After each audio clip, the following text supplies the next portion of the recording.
Olá, seja muito bem-vindo. Você está em mais um episódio do podcast Afrofuturo. Eu sou Morena Mariá e aqui a gente fala sobre assuntos relacionados a afrofuturismo e muito mais. Bom, estamos de volta, né? Depois de tanto tempo, a gente voltou e a gente voltou assim, do jeito que vocês estão vendo. Se você está vendo, né? Se você está assistindo esse episódio em vídeo, você está vendo que a gente voltou em vídeo, né? Que era aí uma promessa que já estava anunciada há algum tempo, mas que foi sendo adiada por muitos fatores, e agora a gente voltou nessa nova versão. Então, se você está ouvindo aí no seu agregador de podcast favorito, saiba que agora no nosso canal do YouTube vai ter os episódios na íntegra. A gente vai também colocar o vídeo nos outros agregadores que tem suporte para vídeo, então agora tem essa possibilidade. Espero que vocês gostem dessa nova era. Para mim está sendo um pouco difícil, já deixo aqui meu testemunho. Sim, Está sendo um pouco difícil, o vídeo para mim é difícil. Vou deixar no difícil, porque, enfim, é apavorante.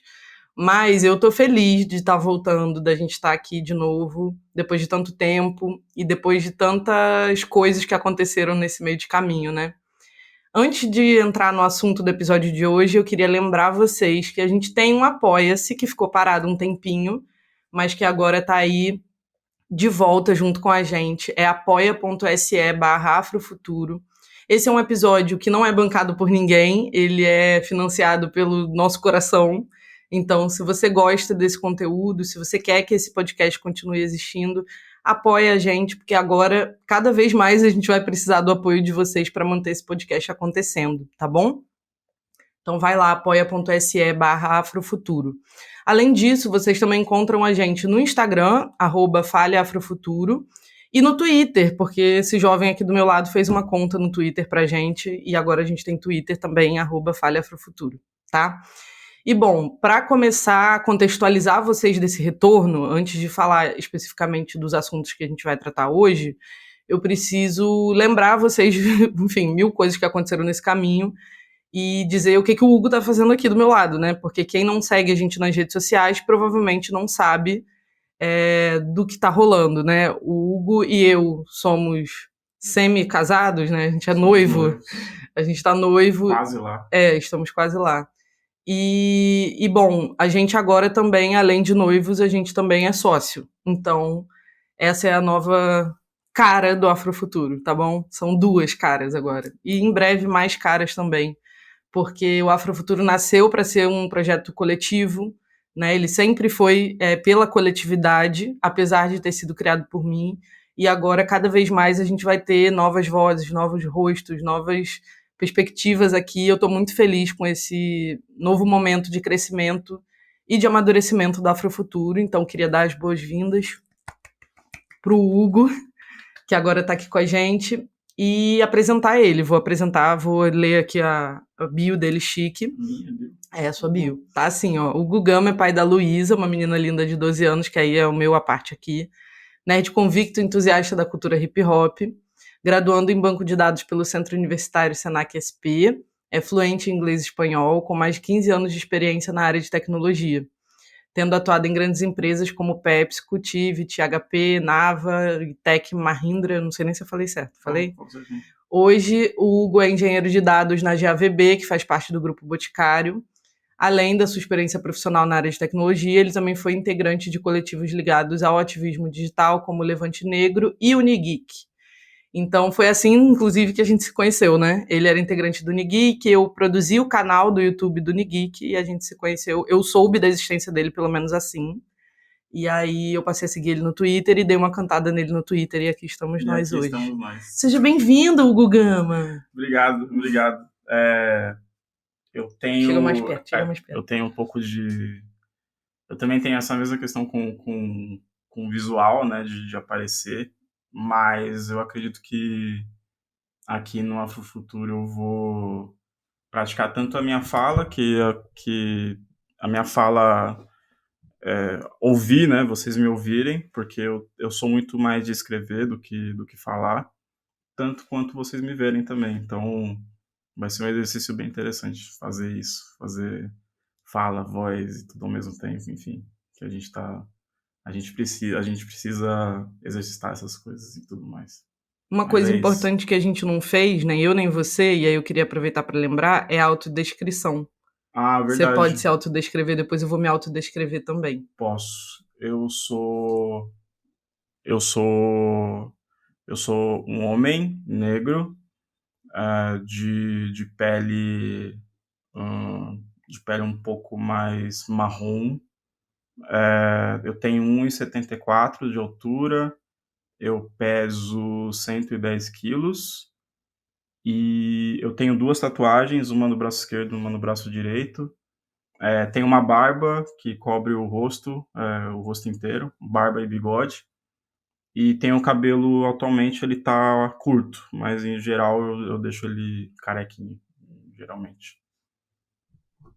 Vou fazer minha autodescrição. Eu sou uma mulher negra de pele clara, tô de cabelos trançados castanho escuro, eu acho, essa cor, com miçangas na ponta, coloridas, branco e laranja, e tô com uma blusa estampada em tons de rosa, azul marinho e tudo mais. Estou usando óculos pretos.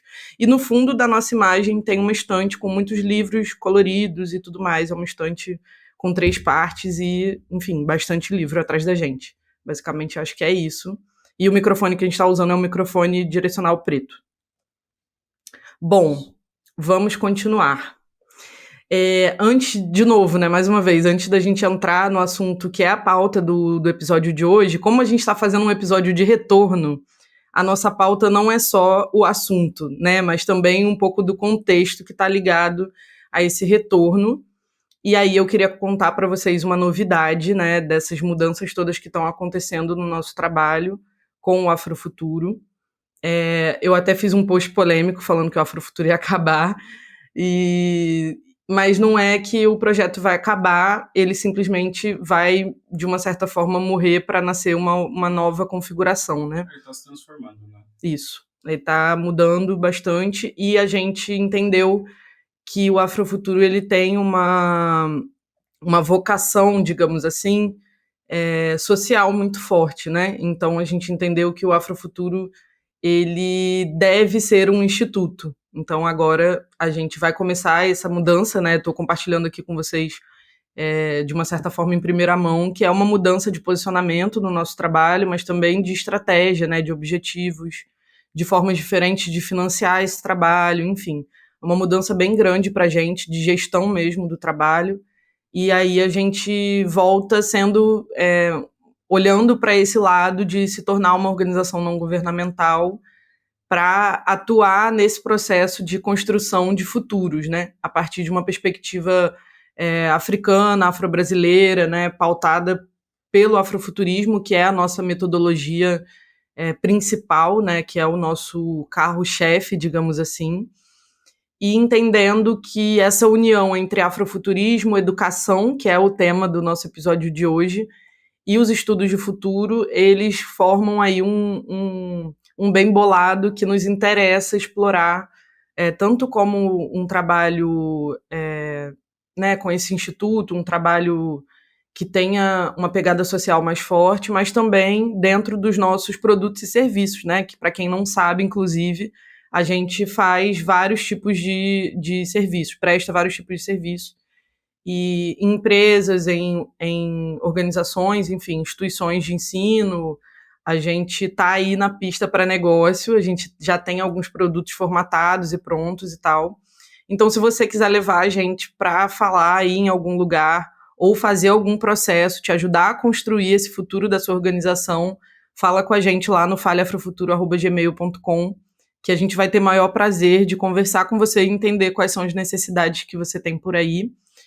E agora é isso, assim, um pouco do nosso foco de trabalhar afrofuturismo, educação e os estudos de futuro como um campo fértil para que a gente possa discutir promoção de equidade, erradicação de desigualdades e também ampliação dos conhecimentos das pessoas no geral em relação à cultura negra, né? Que eu acho que é o nosso grande foco aqui. Leva a gente aí para onde você tá, que a gente vai ter maior prazer de trocar com você, tá bom? Acho que é o Exatamente. nosso último recado antes do assunto, né não? O assunto de hoje é um assunto bem. Que eu acho que para quem já está acompanhando a gente já percebeu que o nosso tom de voz tem, em relação ao que a gente produz, tem mudado. E eu acho que vai ser interessante para vocês terem uma introdução uma breve introdução do que a gente vai fazer a partir do que a gente vai começar a fazer a partir de agora, e para vocês terem uma noção do que a gente quer, do que a gente pretende para o futuro também. Então acho que vai ser bem interessante falar sobre isso.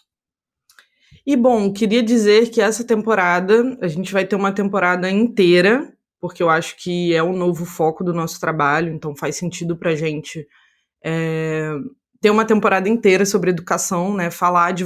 Na verdade, a nossa perspectiva de educação é uma perspectiva um pouco peculiar, é uma perspectiva de educação enquanto algo que acontece em todos os momentos da nossa vida, em todos os lugares, né? Não existe um espaço onde ali a gente aprende, aí a gente sai dali e acabou o aprendizado. Não é assim que a coisa funciona. Então a gente entende que educação é a educação formal, mas também a educação informal, e a educação informal é o nosso objeto aqui de trabalho, de estudo e tudo mais, porque a gente entende que a gente aprendeu muitas coisas disso tudo que a gente compartilha aqui a partir dos espaços de educação informais, né, ou que não são reconhecidos como espaços de educação, como, por exemplo, os terreiros e tudo mais. Então, essa temporada é uma temporada sobre educação e vai ter como homenageado principal o nosso maravilhoso e agora, nesse ano centenário, Cheikh Anta Diop, que é um grande pesquisador senegalês, enfim, ele é um polímata, né, um cara versado em antropologia, em física, em química, em línguas, né, ele era historiador também, e ele foi o responsável por apresentar diversos trabalhos e obras sobre África, né, e colocar os estudos sobre a África num novo patamar, né, ele tirou os estudos africanos da mão da Europa, digamos assim, né, da perspectiva eurocentrada, muito etnocentrista, e conseguiu fazer uma leitura sobre a África bastante geral, mas também muito detalhada sobre o que é o continente africano, a cultura africana e o que ele ainda pode se tornar, né? Eu acho que isso é a coisa mais legal do trabalho do Diop. Ele fala sobre futuro. Eu tenho algumas passagens dele que aí, ao longo dessa temporada, eu vou citando, mas ele, inclusive, tem uma frase que diz o seguinte: o Egito é para o resto da África negra o que a Grécia e a Roma são para o mundo ocidental. Então, é muito importante que a gente conheça a obra dele. Aqui no Brasil, ele não é tão conhecido. Eu, pelo menos, nunca vi ninguém abordando o Cheikh Anta Diop, por exemplo, em sala de aula. Eu espero que isso esteja em transformação. Se vocês já viram aí projetos sobre isso, compartilhe com a gente, porque a gente quer saber, é do nosso interesse conhecer. E, bom, esse restinho de ano agora, a gente está aí homenageando ele faz 100 anos em dezembro, e aí a gente vai ter coisas específicas para falar sobre ele, mas a gente quer que essa temporada seja, na verdade, uma grande homenagem a ele, porque ele trouxe para a gente essa leitura sobre os berços civilizatórios, ele ensinou para a gente muita coisa sobre os problemas complexos que a gente tem hoje, de onde esses problemas vieram, né? E de onde a gente também descende e qual é o nosso berço, né? De onde que a gente nasceu, de onde que a gente veio, e contrapôs, né, com o trabalho dele, essa narrativa que é muito falaciosa de que a África é um continente pobre, que não contribuiu em nada para a história humana, conforme dizia o Hegel, né, o filósofo alemão. Ele desbancou essa galera assim na ideia, né, nos livros, na escrita, nos simpósios, né, na fala, e ninguém até hoje conseguiu derrubar as teses dele. E eu acredito que não vou conseguir, porque é isso, né? A verdade não dá para você derrubar com tanta facilidade. Você pode mentir, mas é muito difícil você desfazer algo que é real. Então, se hoje a gente reconhece que o Egito e os faraós eram negros, a gente deve tudo a Cheikh Anta Diop. Portanto, falar de educação sem falar de Cheikh Anta Diop é a mesma coisa que não falar pra gente, né? O legado dele para nós é imortal. E a gente sempre usa o Diop como referência nas nossas experiências educativas, e ele é uma referência fundamental para o nosso trabalho, né? E imagino também que seja cada vez mais fundamental para o futuro, né? Para os futuros que a gente deseja construir. Bom, Hugo, você quer fazer a introdução do próximo assunto? Você quer falar aí? Sobre o Shake and Drop, acho que é interessante também que um detalhe, mas eu acho que é muito importante quando a gente fala de Shake and Drop, é falar sobre como ele fez isso, né? Como ele trabalhou e como ele estudou isso. A base teórica dele basicamente ele usou a teoria ocidental para destruir a teoria ocidental. Então, tipo, ele aprendeu tudo que o Ocidente tinha para ensinar para ele até aquele momento. Ele utilizou das teorias do Ocidente para mostrar que nem tudo era só o Ocidente. Então, ele não mostra, ele não estuda, ele não diz, ele não teoriza a partir do nada. Ele teoriza com base científica, com base filosófica, enfim. Então, o trabalho dele é bem amplo, é bem sólido e seria muito interessante além de visitar a obra dele, a gente conseguir mostrar que o trabalho dele é acessível a todo mundo. Então, acho que uma das dificuldades que a gente tem para quando a gente fala de Sheikh Anta Diop é talvez que as pessoas talvez tenham medo de, de, de tenham medo de ser muito acadêmico, de ser muito teórico e às vezes não, às vezes é só uma questão de entendimento mesmo. Mas eu acho que vai ser interessante a gente falar sobre ele, vocês vão ver que vai ser bem legal mesmo. E, já que você me deu a bola, né? Na verdade, eu vou te cortar. Eu vou falar que Sheikh Anta Diop é difícil pra É cacete. difícil, mas enfim. Ler ele é muito difícil. Eu só quero, realmente, aqui eu vou deixar um pedido, pelo amor de Deus. Editoras, traduzam Sheikh Anta Diop. A gente não aguenta mais ler PDF, a gente não aguenta mais. Ou é inglês, Entendeu? Até tem em português, mas as traduções são muito para português Portugal, enfim. Traduzam, editoras, pelo amor de Deus, o Sheikh Anta Diop, por favor. Nancy aí, por favor. Também, né? Nossa querida editora Nancy. Enfim. E aí, aproveitando essa questão pra cá. Aproveitando essa... desculpa. Aproveitando essa questão da educação a partir da tese do Sheikh Anta Diop, tem uma outra pessoa que, no caso, é o Carter Goodwin Woodson, que é um americano, que ele é um estadunidense, e ele escreveu um livro bem famoso que se chama A Deseducação do Negro. Eu sempre quis fazer isso, gente. Eu sempre quis mostrar livro, só que não dava. Então agora eu tô feliz. Pra quem tá vendo aí, tem um livro aqui dele que a capa são 2 sapatos feitos de sal segurados por 2 braços negros que estão saindo de dentro d'água. É uma foto bem bonita. E é um livro maneiro, é um livro bem bacana. Então, e nesse livro, ele escreveu esse livro em 1933 e ele faz uma crítica muito contundente ao sistema educacional estadunidense, né? Até aquele momento, em 1983, para vocês terem uma ideia da timeline assim do que está acontecendo no mundo, 1983 a gente tinha acabado de sair a lei alguns anos antes tinha saído a lei de Jim Crow, né? Que é a lei de segregação. A lei de segregação racial, Estados Unidos. Né? Então, era um país, ainda é, né? Muito segregado, mas ele escreve esse livro nessa época, onde existe essa segregação ferrenha, é tudo separado, é tudo específico é tudo racializado, enfim. E aí, no trabalho dele, ele defendia que a educação precisa considerar a história do negro como base para a emancipação. E a proposta dele era de deseducar a partir da lógica racista e tendo como objetivo final um projeto coletivo que eduque todas as pessoas para uma vida melhor. Ele quer dizer que deseducar não é desaprender. Deseducar, assim, no meu entendimento, né, mas as pessoas podem interpretar de outras formas também. Deseducar, para mim, quer dizer que ele quer retirar esse. Eu vou falar uma palavra bem Faria Lima, mindset Não, aqui é proibido. Não, eu vou virar o microfone. Chega, Hugo. Deu. Você bateu no teto. Não pode, é proibido. Não, mas peraí. Mindset não existe, é mentalidade. Para com isso. Ele quer tirar essa mentalidade da qual nós somos educados, né? Então, ele quer dizer assim, olha, ok, existe a cultura ocidental, existe a cultura branca, né?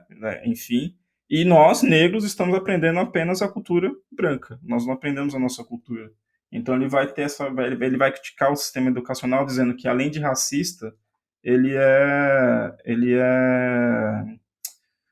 qual é a palavra? Desculpa, que eu esqueci agora. Eu quero ler uma citação dele aqui, porque ele tá falando, né, do sistema educacional nos Estados Unidos, e aí ele fala o seguinte,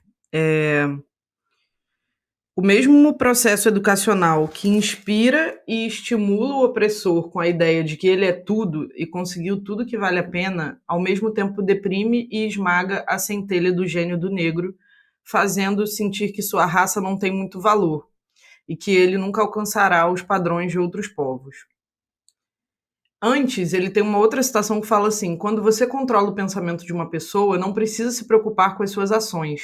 Ele diz, inclusive em alguma outra passagem, que a educação é como acorrentar, essa educação supremacista branca é como acorrentar uma pessoa sem usar corrente, né? Você não precisa se preocupar se a pessoa vai sair correndo, né? Porque ela não vai, ela já foi, já sofreu uma lavagem cerebral e aí ele fala aqui, não precisa lhe dizer para não ficar aqui ou se afastar. Ele vai encontrar seu lugar adequado, entre aspas, e permanecer lá. Não precisa mandá-lo usar a porta dos fundos, ele o fará sem que ordenem. Na verdade, se não houver porta dos fundos, ele vai criar uma. Sua educação torna isso necessário. Eu acho essa frase muito forte. Se não houver uma porta dos fundos, uma pessoa que foi educada para a inferioridade, ela vai inventar uma porta dos fundos. Isso é muito... isso é um molde de mentalidade. E a gente tem exemplos cotidianos na nossa vida, enfim. A gente mesmo talvez já tenha sido essa pessoa. Eu certamente já fui. E eu acho que a maioria de nós negros, em alguma medida, já fomos essas pessoas negras educadas, né? Por um sistema supremacista branco, né? Sim, e ele defendia o trabalho e ele defendia também que o trabalho dele defendia que a gente precisa considerar a história do negro como base para a emancipação. E a proposta, e além disso, ele ainda criou uma semana da história negra, que posteriormente se tornou o Black History Month, que é em fevereiro, lá nos Estados Unidos. Que é o mês da história negra. Que é o mês da história negra. E através dessa data e de muitas outras iniciativas, o Woodson defendeu a história do negro por negros e para negros. Isso, para os red pilados e racistas, isso não quer dizer que a gente... Essa galera nem ouve a gente. Eles não ouvem, mas se por acaso... E se ouve... Por favor, se retirem, porque vocês não são bem-vindos, tá bom? Isso não é supremacia negra, tá? Educação negra, educação afrocentrada, isso não tem nada a ver, não tem nada, não passa nem perto disso. Eu costumo dizer, inclusive, que quem mais precisa ler sobre a afrocentricidade são os brancos, né? Porque, enfim, precisam aprender muito sobre as mentiras que a história ocidental conta. Sim, e nessa perspectiva de educação não formal, ele prevê uma horizontalização. Horizontalizar ele quer popularizar a educação entre os campos de conhecimento, sem hierarquia de um em detrimento ao outro. E aqui, no Afrofuturo, a arte é tão importante quanto a física, é tão importante quanto a história, é tão importante quanto a matemática. E a nossa ancestralidade, como diz o professor Carter, tem muito a nos ensinar. Então, para quem acompanha o Afrofuturo há alguns anos, que você já está aí desde 2020 já na pista, pelo menos só com podcast, né, mas com o Afrofuturo desde 2018, percebe que quando a Morena fala... E eu comecei a ler sobre afrofuturismo em 2015. Então faz muito... Daqui a pouco vai fazer 10 anos. Então, E eu nem sou uma das primeiras, eu já peguei o bonde bem andando, bem lá na frente, assim. E tem gente querendo inventar o afrofuturismo agora. Então, tipo, é meio bizarro isso. Mas, enfim, aí o que a gente percebe, por exemplo, até mesmo no trabalho da Morena e de outras pessoas que falam sobre o afrofuturismo e tratam do afrofuturismo como um projeto de educação, diz que toda forma de conhecimento é válida. Então, a gente já viu a Morena falar sobre terreiros, a gente já viu a Morena falar sobre o samba, a gente já viu a Morena falar sobre... Aqui eu ainda não falei, mas eu vou falar, já falei nos cursos, mas eu não falei aqui ainda. Não aqui. Em breve a gente vai falar disso tudo. Já falou sobre capoeira, já falou sobre até esse conhecimento, a pessoa costuma chamar de filósofo... O Nego Bispo fala que são os intelectuais orgânicos. Intelectuais orgânicos, exatamente. E que isso também é conhecimento, isso não é menos conhecimento do que sei lá, essa thread aí do Império Romano aí, por exemplo, que estão falando aí, sei lá. Mas então isso quer dizer o quê? Quer dizer que deseducar a pessoa não quer dizer que ela vai desaprender tudo que ela sabe. Quer dizer que ela vai ter uma nova perspectiva de educação, de conhecimento. Quer dizer que ela não vai... só isso. Eu acho que tem a questão também de você estar deseducando pessoas que foram educadas pelo supremacismo branco. Exatamente. É sobre isso que o Carter está falando na obra dele, né? Tem um recorte histórico bem Tem um recorte histórico e político muito importante nos Estados Unidos da década de 30. Então, isso é sempre importante. Sempre que eu falo de alguma teoria ou de algum pensador, eu gosto de localizar a pessoa e a obra dela historicamente. Ele está falando ali de um contexto de Ku Klux Klan matando as pessoas penduradas em árvores, sendo enforcadas no meio da rua. E isso era um espetáculo público para o qual pessoas brancas levavam crianças brancas para assistir e bater palma. Normal. Isso era normal, isso era segunda-feira. Isso era a defesa da honra, era qualquer coisa antes de... Era entretenimento, era várias coisas. Mas, enfim, é nesse contexto que o Carter está falando sobre a deseducação. Porque o sistema educacional, ele educava para a supremacia branca. Então, uma pessoa negra, ela precisava ser deseducada de uma lógica que tem como objetivo colocar pessoas brancas em lugar de privilégio, em detrimento de pessoas negras, indígenas, enfim, pessoas de cor, como as pessoas dizem lá nos Estados Unidos, né, pessoas de cor. E o fato de ele trazer essa perspectiva de deseducação não quer dizer que ele esteja dizendo que a educação é ruim, ou que a gente não deve considerar a educação como um fenômeno importante para a humanidade, ou que a gente não deve utilizar a educação como uma ferramenta de transformação do mundo.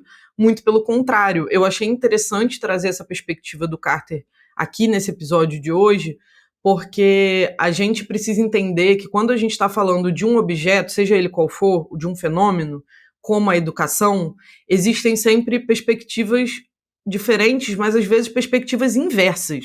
Sim. Então, o que ele está falando sobre deseducação tem a ver, sim, com deseducação, porque se a educação ela promove o supremacismo, então nós precisamos derrubar essa educação e fazer uma nova, né? Fazer uma outra coisa que seja pautada nos nossos interesses. E aí eu gosto muito de trazer essas ideias contraditórias para a gente conversar e também para a gente entender que aqui no Afrofuturo a gente vai ter como tônica, né, a partir de agora, a educação ela vai ser o centro do nosso trabalho, né? E a gente entende que o afrofuturismo ele é uma metodologia educacional. A partir dele, a gente consegue discutir coisas que muitas vezes estão desconectadas, né, nos campos de conhecimento. Então, o afrofuturo para nós o afrofuturismo é uma metodologia interdisciplinar que permite que a gente discuta, inclusive, tempos diferentes, né? Discutir passado, presente e futuro. E trazer diversas áreas do conhecimento para dialogar, e muitas vezes áreas que não dialogam, né?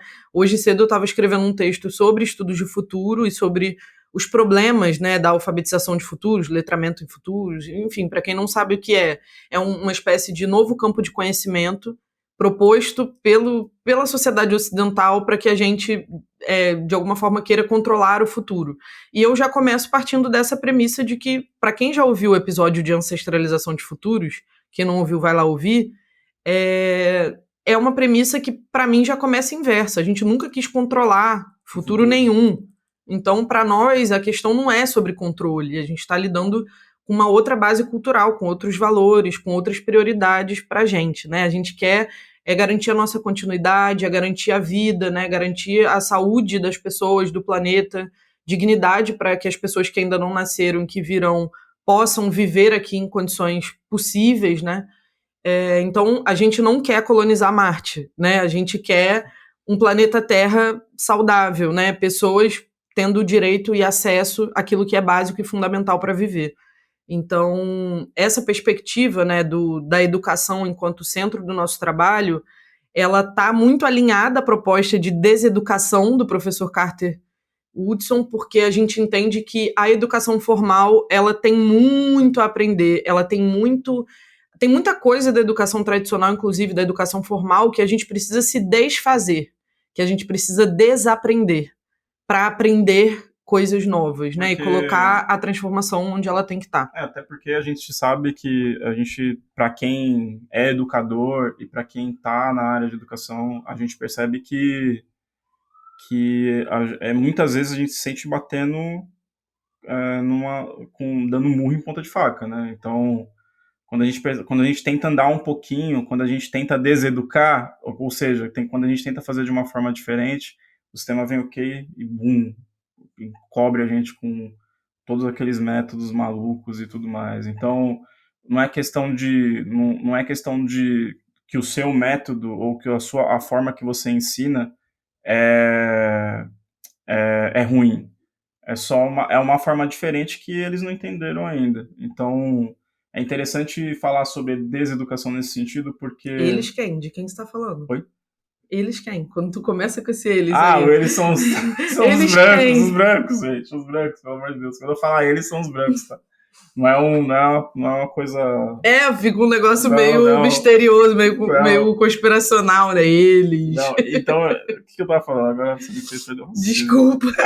Enfim, então quando a gente vai falar sobre método e sobre prática do ensino de educação, olha, eu tenho certeza, um exemplo bem bobo, um exemplo bobo de educação que a gente tem quando que nós, pessoas negras, temos, quando a gente tem, que é uma educação familiar, no caso, por exemplo, a minha família... a minha família, a gente tem, todo mundo tem muitas raízes parecidas, né? Mas no meu caso, por exemplo, da minha família, eu lembro aquela velha máxima de você ouvir a sua avó na hora de você sair de casa, ou de quando ela te avisar para dizer para te falar que é melhor não ir, ou é melhor ficar em casa, ou aquelas coisas. Essa forma essa forma de dizer pra gente, essa forma da gente absorver esse tipo de informação, mesmo a gente não tendo nenhuma informação externa, isso mostra, porque nós somos jovens, né, até aquele momento, mostra que ela tem muito mais experiência, muito mais visão de mundo e muito mais entendimento do que está acontecendo ali, naquele mundo, para ela chegar pra gente e dizer, olha, melhor você ficar em casa hoje porque vai chover, ou melhor você ficar em casa hoje por qualquer outro motivo. Ou leva o RG. Ou leva o RG. Para mim, leva o RG é a clássica que resume muita coisa sobre compreensão e pensamento crítico sobre a sociedade que a gente vive. Exatamente. Para mim, quando uma mãe negra vira pro filho de, sei lá, 10 anos de idade e fala: tira esse boné, tira esse agasalho da cabeça, né, o capuz da cabeça e leva o RG, isso é muito mais pensamento crítico do que muita gente que está aí em grupo de discussão política, na universidade, em partido, e não sei aonde, não sei aonde, não sei aonde. Isso está tatuado no nosso cérebro, a gente sabe. Isso está tatuado no nosso... Você hoje, com a idade que você pode ter a idade que você tiver, você automaticamente, antes de sair de casa, você vai pegar a bendita da carteira. Mesmo que você saiba que você está indo, sei lá, na padaria embaixo da tua casa, você vai pegar a carteira. Então, tipo, é isso, sabe? Então, a- chegar nesses lugares onde você pode aprender de formas diferentes tem a ver com tem a ver com a deseducação, tem a ver com a proposta do Carter e tem a ver com a proposta do futuro. Então, a gente juntar tudo isso não são coisas desconectadas, são coisas que conversam e estão muito bem alinhadas, e a gente agora que a gente está começando a costurar isso fazer muito mais sentido para a gente do que para vocês. Então, vocês vão ver que esse processo vai ser bem interessante, tanto para a gente quanto para vocês também. Então, vale dizer também que esse processo está acontecendo meio ao vivão, assim, né? E assim, eu acho que estava muito óbvio para várias pessoas que o Afrofuturo era um projeto de educação, mas para mim nunca esteve, porque eu não sou professora. E, inclusive, eu estava revendo aí uma aula que eu dei em 2021 e eu abri a aula falando que eu não sou professora. A minha perspectiva de educação, ela parte da autoeducação. Eu já falei isso em alguns momentos, e acho que eu já fiz até post sobre isso lá no Instagram. Eu entendo que a gente aprende muita coisa, nós, pessoas negras, aprendemos muita coisa que é necessário para a nossa consciência racial a partir da autoeducação. Porque não dá para esperar que uma sociedade que é baseada na desigualdade racial, né, no racismo, que precisa dessa desigualdade para manter o seu sistema econômico funcionando, não dá para a gente esperar que essa sociedade, a educação que ela nos oferta, nos liberte, né, das próprias garras, enfim, dessas desigualdades. Então, se a gente não pensa uma perspectiva de educação efetivamente libertadora, que tenha compromisso de fato com a nossa conscientização e com um processo de retomada desses conhecimentos que foram sendo descredibilizados, invisibilizados, que foram sofrendo esse processo de ataque, né, ao longo dos últimos séculos. E aí sim a gente consegue recriar o nosso imaginário, recriar o nosso banco de dados para produzir os futuros que a gente quer e que são coerentes com aquilo que a gente tem como legado ancestral. Para finalizar, eu queria dizer que eu tenho um pouco de ranço com a frase do futuro é ancestral. O Hugo sabe disso, eu tenho um pouco de ranço, porque as pessoas não falam muito sobre o que isso quer dizer. Isso virou uma espécie de chavão, assim, que ninguém entende direito como fazer isso, tipo né? pretos no topo, né? Nem acho que vai por esse caminho. Os pretos no topo, terrível. Eu não consigo nem citar, assim. Mas futuro ancestral fica num lugar meio abstrato, né? Isso, e eu gosto de coisas concretas. Eu não gosto de coisa abstrata na minha vida. Então, o que quer dizer isso? o que eu quero dizer com o que eu quero dizer com ancestralização de futuros, que foi o que eu compartilhei no outro episódio e que eu estou aprofundando aí essa escrita, está muito ligado à questão da gente conseguir, primeiro, salvaguardar os modos de vida da gente, os nossos valores. No caso aqui do Brasil, a gente tem essa cultura muito forte nos terreiros, nos quilombos, nas favelas, em muitos lugares que são, assim, diuturnamente atacados, né? Seja pela guerra às drogas, né, nas favelas, seja pela violência agrária nos quilombos, seja pelo racismo e intolerância religioso que acontece nos terreiros, né, que ataca e expulsa os terreiros dos seus territórios. Então, quando eu falo de ancestralização de futuros, eu estou falando sobre isso, sobre proteger lideranças quilombolas como Mãe Bernadette, que veio a ser assassinada, né? E foi uma tragédia anunciada porque já tinha perdido seu filho também da mesma forma terrível, né? E assim, eu estou falando de algo que é muito concreto, né? Da gente conseguir criar estratégias e ferramentas que de alguma forma garantam a nossa permanência, né? A nossa existência, a nossa permanência e também o nosso crescimento em direção ao futuro. E é esse futuro aí que a gente tem toda a liberdade do mundo para criar do nosso jeito. E até porque não dá para ter um futuro ancestral se estão matando nossos ancestrais, né? Então não faz muito sentido essa frase se a gente vê que a ancestralidade está sendo morta aí, a nossos olhos. E não tem como ter futuro ancestral se a gente não salvaguarda eles, se a gente não tem um projeto, um processo, um método de fazer isso se manter, né? Então, eu acho que a gente tem que começar a sair desse modo de resistir, né? De só resistir, resistir, resistir, resistir. E, e não é questão de ser mais propositivo. Eu acho que propositivo a gente sempre foi dentro desse processo de resistência, mas eu acho que é realmente tomar isso para a gente como um meio de vida, como um, um método, um modo de vida mesmo, como uma forma de viver, não só no conceito, mas na prática também. Nossa, a gente falou a beça. É. A gente falou muito.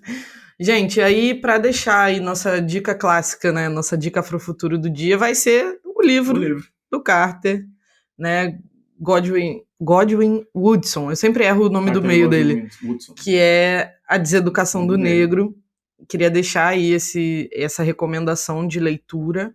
Em breve também vou trazer outras recomendações aqui sobre educação. Enfim, a gente vai receber também convidados. Sim. Estou ansiosa por esse momento. Se vocês quiserem falar com a gente, novamente, no nosso e-mail, falhafuturo@gmail.com. Se vocês quiserem achar a gente no Twitter, @falhafuturo, no Instagram, falhafuturo também.